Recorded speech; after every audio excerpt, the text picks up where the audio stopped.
During college, I shared a small house with my friend, whom I'll call Nick. We were roommates for the first year, and then we opted to move out of the dorms and split the rent on a house because we both had decent jobs. Renting a place for the first time, we were inexperienced in budgeting.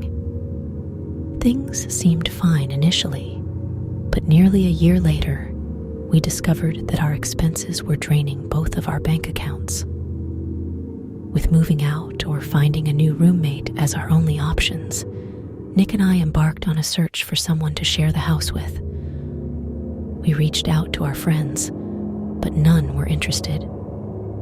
So, we turned to the internet. I posted on Facebook Marketplace, while Nick opted for Craigslist. It felt odd since neither of us had done this before, but we felt we had no other choice. After a few weeks of sparse responses, Nick received an email from someone named Sam in reply to his Craigslist post. Sam seemed genuine, so the next day, he visited to check out the house. Despite being a bit older than us and recently graduated, Sam appeared friendly and well-kept, so we welcomed him. He agreed to split the rent and moved in the following week. Over the next few months, Sam became a regular presence in our home, often joining us in various activities. We grew accustomed to his company and got to know him quite well. However, things took a sudden turn when Sam began to withdraw. He became increasingly reserved, rarely engaging in conversation with Nick and me. Instead, he secluded himself in his room, only emerging for meals or work. While his behavior didn't necessarily bother me, I couldn't help but find it somewhat peculiar. Around the 4th month of Sam living with us, things began to go downhill. One evening, as I returned home from work, Nick beckoned me quietly from the living room. "What's up?" he whispered, cautioning me that Sam was home, so we shouldn't speak too loudly. He then mentioned a strong odor he had detected near Sam's room earlier that day. I admitted that I hadn't noticed it.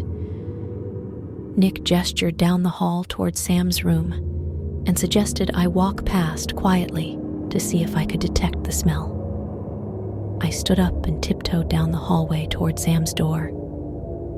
Even from a distance, the foul stench Nick mentioned hit me.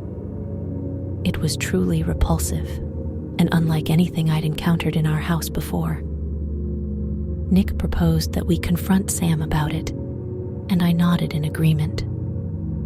With cautious steps, we approached his door, trying to minimize our inhalation of the odor. We knocked repeatedly and called out to him, but there was no response. Nick insisted that Sam must be inside his room, but despite our persistence, there was no reply. After waiting for a few more minutes, we reluctantly decided to give up and planned to address the issue the next day. By then, it was already quite late, so we quickly prepared dinner and settled down in the living room to eat while watching TV. Eventually, we both retired to bed for the night. The following day, I intercepted Sam as he was leaving the house and confronted him about the unpleasant odor from the previous night. He brushed it off, claiming it was just from taking out the trash, then hurriedly departed. His explanation didn't quite add up, but I decided not to push the matter further. Later, I shared the strange encounter with Nick, who also found it odd but couldn't offer any solutions. With no other course of action, we let the matter rest. As the weeks passed, Sam's communication with us dwindled even further, but thankfully, the foul smell dissipated. One late evening after work, I returned home to find both Nick and Sam already asleep in their respective rooms, or so I assumed. Exhausted, I made my way straight to my room and quickly drifted off to sleep. However, in the middle of the night, I was roused from slumber by faint sounds emanating from the floor below, where Sam's room was situated. Intrigued, I listened intently for a few moments, trying to discern the source of the noise. But eventually, fatigue overcame curiosity, and I fell back into a restless sleep. The following morning, Sam left for work, as he typically did, but to our surprise, he didn't return home that evening. Concerned, we waited for his arrival, but as the days passed with no sign of him, our worry deepened. Attempts to reach him by phone were futile, as his calls went straight to voicemail. Growing increasingly anxious, we resolved to investigate his room for any clues that might shed light on his sudden disappearance. Upon entering Sam's room, we were greeted with a disarray of belongings strewn about. It appeared as though much of his possessions had been hastily packed up and removed. Among the clutter, I stumbled upon a pair of glasses tucked away in his drawer, a perplexing discovery considering Sam didn't wear glasses. This peculiar detail only added to the mystery surrounding his sudden disappearance.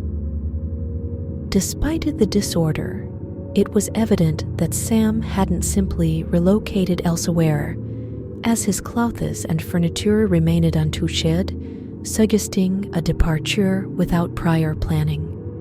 Growing increasingly concerned about Sam's absence, Nick took the initiative to contact the authorities and report him missing. Later that evening, a police officer arrived to conduct an investigation and gather information from us. We cooperated fully, recounting all that we knew about Sam's recent behavior and allowing the officer to inspect his room for any potential clues. In an effort to aid the investigation, Nick provided the officer with a photograph taken of us, with Sam shortly after his arrival at our home, hoping it might assist in locating him. Following our initial interaction with the police, we awaited further developments anxiously. However, it wasn't until a week later that a different detective contacted us with an unexpected revelation. The individual depicted in the photograph we had provided was not Sam at all, but rather a missing person identified by a concerned family member who had recognized their long-lost son. This startling revelation threw the case into turmoil, leaving us bewildered and unsure of what to make of the situation. With the realization that Sam had deceived us about his identity, our trust in him shattered, and the investigation grew increasingly complex. Unfortunately, the misinformation provided by the imposter left us with little helpful information to assist in the search for the real Sam.